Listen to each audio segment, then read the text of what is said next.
Les géographes de l'Université de Caen-Normandie produisent depuis plus de 50 ans des articles scientifiques, des rapports de recherche, des thèses sur l'agglomération caennaise.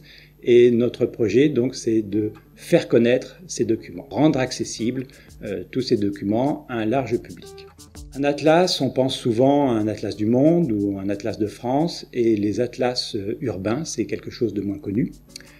Un atlas social, je dirais, c'est un atlas qui s'intéresse aux questions sociales, aux inégalités sociales, comment ces inégalités sociales sont produites et reproduites et comment on le voit à travers nos cartes. C'est également les questions de ségrégation ou d'exclusion. Atlas de Caen, Caen, on entend Caen au sens large. Ça peut être une commune, la commune de Caen.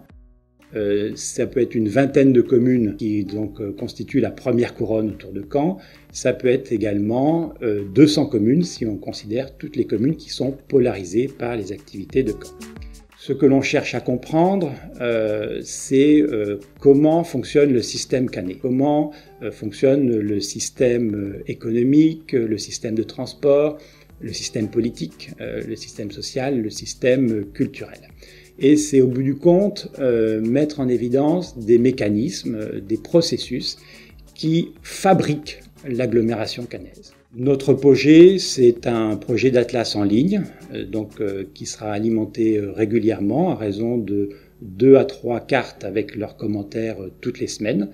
Nous avons déjà plus de 150 cartes qui sont prêtes et qui sont stockées par notre ingénieur d'études Laura Pochard. Et nous avons déjà plus de 70 auteurs, essentiellement des géographes, mais également des sociologues, économistes ou encore architectes.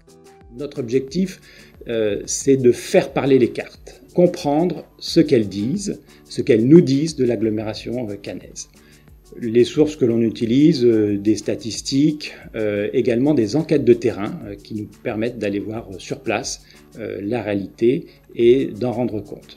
Nos cartes, elles sont organisées autour de 12 thèmes, 12 grands thèmes, parmi lesquels l'éducation, la santé, les transports, le logement, encore le vieillissement de la population. Et on a une rubrique qui s'intitule « Les groupes invisibles ». Par exemple, les migrants entre Ouistreham et Caen, les femmes dans les espaces publics. Ce sont des thèmes qui ne sont pas souvent étudiés et c'est ce qui justifie aussi le titre de notre atlas, Atlas social de Caen.